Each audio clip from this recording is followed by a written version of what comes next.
الله الله ربي هو الله. Persoalan pertama, Allah tidak bertempat.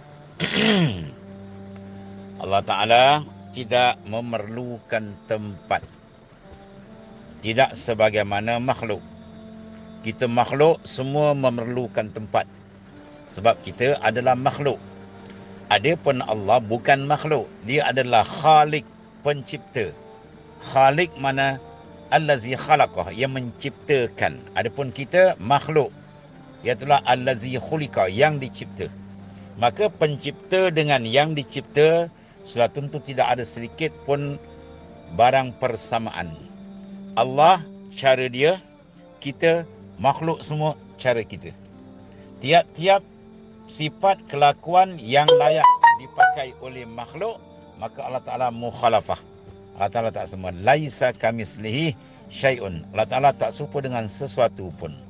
Sebab itu bila kita mengaji Usuluddin, kita lagi jelas dan terang mengenali Allah Subhanahu wa Ta'ala. Bila kita kenal diri kita baharu, kita kenal Allah Ta'ala yang bersifat dengan qadim. Bila kita kenal diri kita ini maknanya bersifat dengan ad-da'fu, da'if, maka kita kenal Allah Ta'ala bersifat dengan al-qawi, yang maha kuasa dan seterusnya. Jadi perkara ini sebenarnya terang bagi orang tak mengaji Usuluddin. Dia rasa pening. Kenapa ada benda tidak bertempat? Setiap benda mesti ada tempat. Kita tanya dia balik, yang bertempat tu siapa? Yang bertempat tu siapa? Makhluk. Kalau ada makhluk tidak bertempat, okey, itu kita kata wah pening ni, ada makhluk tak bertempat sedangkan sifat makhluk bertempat. Ya, mana makhluk ni yattakhis farag, dia mengambil ruang kosong. Ada Allah tidak. Laisa kamisli syai'. Tuhan tidak serupa dengan sesuatu pun. Inilah kehaibatan, kedahsyatan kewujudan Allah yang maha dahsyat. Allah Ta'ala yang menjadikan tempat. Ya, adakah dia perlu kepada benda yang dijadikan? Itu mustahil. Tempat ialah Allah yang menjadikan. Masa pun Allah Ta'ala jadikan. Jadi Allah Ta'ala tidak dirangkumi oleh masa, tidak dirangkumi oleh tempat. Itulah kehaibatan Allah Subhanahu Wa Ta'ala yang maha agung. Adapun Ar-Rahmanu 'alal 'arsy istawa, Tuhan yang bersifat Rahman bernama Ar-Rahman itu di atas arasy istiwa. Itu bukan makna duduk. Itu dengan makna istiwa, dengan makna isti'la, makna menguasai. Allah Ta'ala menguasai sehingga ke arasy, buat pusat pentadbiran dia. Ya, habis itu dia antara Allah Ta'ala tidak berhajat kepada tempat. Yang kedua, kalau Tuhan bertempat, bermakna Tuhan satu, zat, tempat satu pula. Tuhan qadim, tempat pun qadim. Ini sudah berbilang. Sedangkan Allah Ta'ala ahad. Allah Ta'ala tunggal. Qul huwallahu ahad. Allah Ta'ala tunggal. Dia tidak berbilang-bilang. Sebab kalau berbilang Tuhan, dia membawa kepada kekurangan. Ini kita akan faham panjang lagi perbahasan dalam masalah makna ketuhanan. InsyaAllah dalam masalah wahdaniyat. Itu ringkas dia. Mudah saja. Bahawa Allah Ta'ala tidak berhajat kepada tempat. Sebab yang berhajat pada tempat adalah makhluk. Sedangkan Ta'ala tidak serupa dengan makhluk. Kalau Tuhan bertempat, bermakna Tuhan dah serupa dengan kita. Kita pun ada, boleh panggil kita Tuhan pula. Ini tak betul. Allah Ta'ala tidak mengambil akan tempat. Yang kedua, Allah mawujud sekalian alam. Allah Ta'ala mawujud sekalian alam bermakna bukan Tuhan bertempat di dalam alam. Alam ni makhluk. Maknanya Allah Ta'ala menguasai di sekalian alam. Ya, di mana saja kita pandang, di sana akan kita ingat akan Allah. Sebab semua ni Allah Ta'ala yang menjadikan. Ya, Allah Ta'ala yang menjadikan. Contoh kita kata bapa kita sudah meninggal. Ya, jadi benda yang berkait dengan dia, kita akan nampak dia. Kita tengok rumah, kita sayang sangat dengan bapa. Kita tengok rumah, nampak bayangan bapa kita. Kita tengok basikal, motor dia atau kereta dia, kenderaan dia, kita ingat akan dia. Sebab benda tu ada rangkaian dengan dia. Maka makhluk maknanya benda yang berangkai, yang dijadikan oleh Allah. Maka semua yang kita lihat, depan, belakang, kiri, kanan, atas, bawah, termasuk diri kita sendiri, yang Tuhan sebut, wa fi anfusikum afala tubsirun. Pada diri kamu, kamu tidak lihatkah?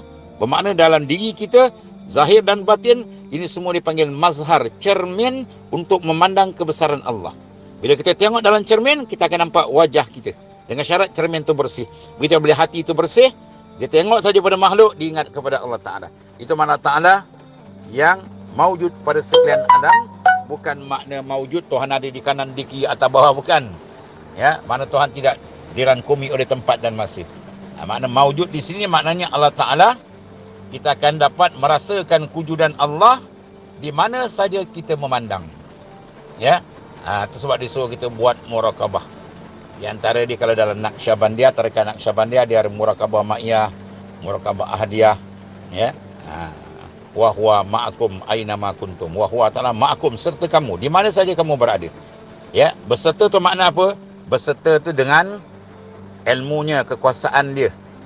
Ya, maknanya kita ni tak, semua makhluk tak lepas daripada penentuan Allah, dipanggil iradah. Sebelum ada kita, Tuhan dah tentukan taksis iradat di azali. Bila sampai masa, Tuhan jadikan. Itu dipanggil ta'alluq taksir. Dipanggil tanjizi hadis. Dalam ilmu usuluddin, yang telah mengadakan segala makhluk. Kemudian makhluk yang ada ni semua dalam ilmu Allah. Kemudian makhluk yang ada ini yang maujud semua dalam penglihatan Allah. Tidak ada satu benda yang terlepas dari penglihatan Allah Ta'ala dan pendengaran Allah Ta'ala. Jadi makna kita semua ni dalam rangkuman ya ta'alluq Allah Subhanahu Wa Ta'ala. Nisbah ta'alluq qudratnya, iradatnya, ilmunya, ya, sama dan basar dia. Itu maknanya kita dalam keadaan mana semua, mana kita pergi sana kita tak terlepas dengan Allah. Itu makna Allah Ta'ala maujud sekalian alam. Sebab alam ni adalah dalam genggaman kuasa besar Allah Subhanahu Wa Ta'ala. Bukan Allah Ta'ala bertempat. Ya, Allah Ta'ala mukhalafatul ta'ala lil hawadis. Yang ketiga, Allah Ta'ala ada nama. Allah Ta'ala tu Allah, lapas Allah tu alif lam lam ha. Yang kita tulis tu itu adalah lafaz. Bila kita berlapas Allah, kalau kita tulis alif lam lam ha, itu dipanggil tulisan. Ya, yang menunjuk kepada zat yang kita nak ni ialah zat dia. Diri Allah Ta'ala. Macam kita lah, kita tulis nama kita Abdullah. Ya, kat kertas tu bukan diri kita, itu tulisan. Bila kita sebut Abdullah, itu lafaz. Kita menyebut lafaz nama.